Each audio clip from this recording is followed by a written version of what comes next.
प्रश्न क्रमांक 9 दिला आहे. एका बागेची लांबी दिली तुम्हाला.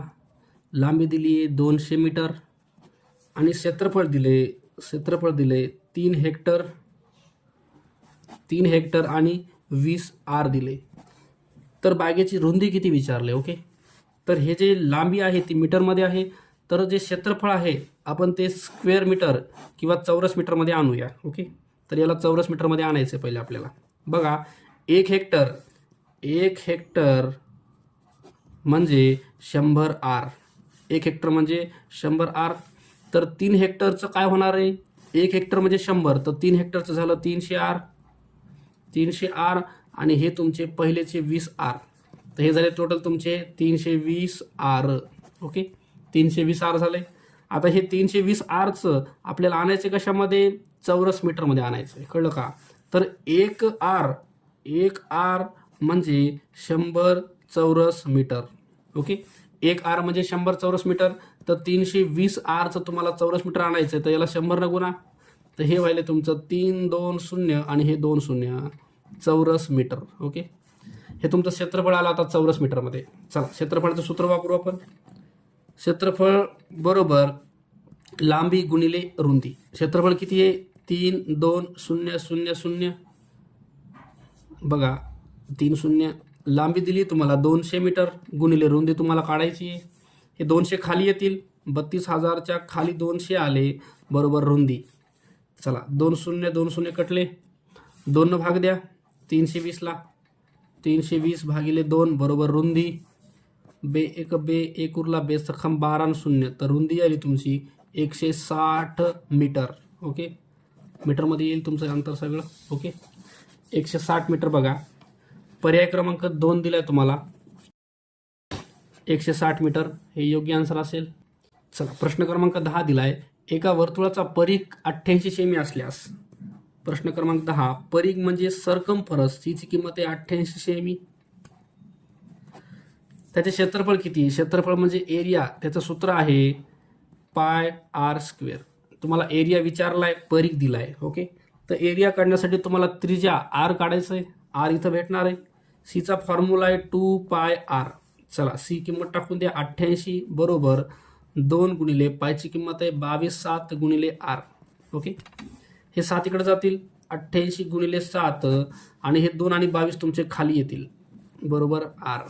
चला, 22 न भाग द्या, 22 4 88. ओके, 4ला 2 न भाग द्या, बे 2 4 आणि 7 2 14. तुमची जी त्रिज्या यायली ती यायली 14 सेमी. ओके, त्याच्यामध्ये त्रिज्या टाकू आपण. पायची किंमत 22 भागिले 7 आरचा वर्ग, तर त्रिज्या तुमची 14 आहे. 14 गुणिले 14 2 वेळेस लिहितोय मी. 7 2 14, 22 2 44 गुणिले 14. 14 चोक 56ला 6 हातचाले 5, 14 चोक 56 आणि 5 61. हे यायले तुमचं 616 चौरस सेमी. बघा, 616 चौरस सेमी. पर्याय 2 हे उत्तर असेल. प्रश्न क्रमांक 11 दिलाय. आयताची लांबी तुम्हाला दिली आहे 4m + 3. रुंदी दिली आहे तुम्हाला 3m + 1. त्याची परिमिती दिली आहे, परिमिती 50 दिली आहे आणि विचारले क्षेत्रफळ. ओके, तर क्षेत्रफळाचं सूत्र आहे त्याचं लांबी गुणिले रुंदी. तुम्हाला लांबी आणि रुंदी दोघांच्या पण किमती काढायच्यात आणि इथं टाकायच्यात. ओके, तर आपण परिमितीचं सूत्र वापरू पहिले. परिमिती बरोबर 2 कंसामध्ये लांबी अधिक रुंदी. चला, ह्याच्यात किमती टाका.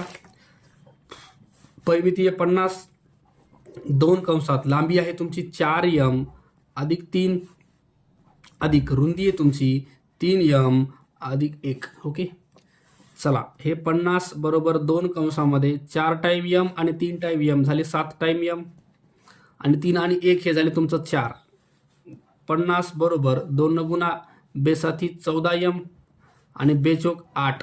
ओके, चला, 8ला इकडं आणा. 50 मधून 8 वजा होतील, राहिलं पलीकडं 14m. 8 काढा, हे येईल तुमचं 42 बरोबर 14m. 14 जाईल तुमचा खाली भागाकारात बरोबर m. 14 1 14, 14 त्रिकम 42. तर यमची किंमत तुमची 3 यायली बरं का. आता यमची किंमत 3 यायली आहे. यम बरोबर 3 हे तुम्हाला टाकायचे यमच्या ठिकाणी. हे 3 इथं टाका. 3 इथं टाकले, 3 चौक 12 आणि हे 3 15, तर तुमची लांबी आली 15. 3 इथं टाका, 3 त्रिक 9 आणि हे एक 10, तर रुंदी आली तुमची 10. तुम्हाला क्षेत्रफळ काढायचं आहे, लांबी 15 आहे आणि रुंदी 10 आहे.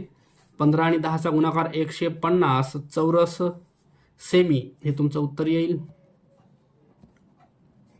ओके, तर पर्याय 3 दिले तुम्हाला, 150 चौरस सेमी हे तुमचं उत्तर असेल. प्रश्न क्रमांक 12 दिलाय, 44 सेमी परिमिती असलेल्या चौरसाचे क्षेत्रफळ हे 44 सेमी परिघ असलेल्या वर्तुळाच्या क्षेत्रफळापेक्षा कितीने कमी असेल. ओके, बघा परिमिती दिली आहे चौरसाची, एक चौरस दिलाय, त्याची परिमिती दिली आहे 44. त्याच्यानंतर 44 सेमी परिघ वर्तुळ आहे, बघा वर्तुळाचा परिमिती म्हणजे सरकमफरन्स तुम्हाला दिले 44 सेमी. तर त्याने काय विचारले, कितीने कमी असे. तर ह्या दोघांचे तुम्हाला क्षेत्रफळ काढायचे आहेत आणि क्षेत्रफळामध्ये बघायचं आहे की चौरसाचं क्षेत्रफळ हे वर्तुळाच्या क्षेत्रफळापेक्षा कितीने कमी आहे.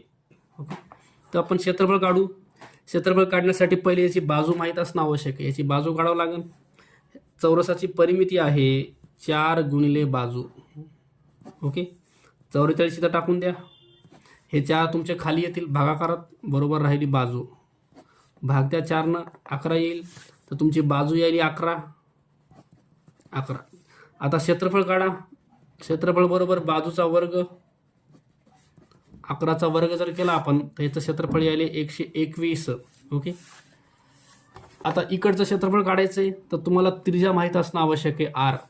ओके, तर आर काढायचं आहे तर सरकमफरन्सचा फॉर्म्युला घ्या, 2πr. सीची किंमत आहे 44 बरोबर 2 गुणिले पायची किंमत 22 7 गुणिले आर.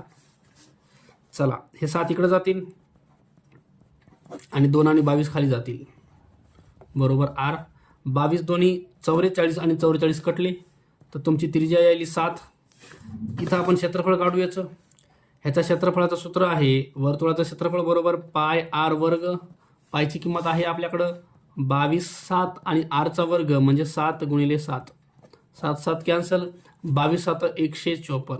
ओके, आता त्यांनी म्हणले की चौरसाचं क्षेत्रफळ हे वर्तुळाच्या क्षेत्रफळापेक्षा कितीनं कमी आहे. यांचा फरक बघू आपण, 154 आणि 121, 4 मधून 1 गेलं 3 3, तर तुमचा 33चा फरक यायला, बरं का, 33 कमी यायले. ओके, पर्यायात बघू आपण, 33 चौरस सेमी पर्याय 1 हे तुमचं उत्तर असेल योग्य.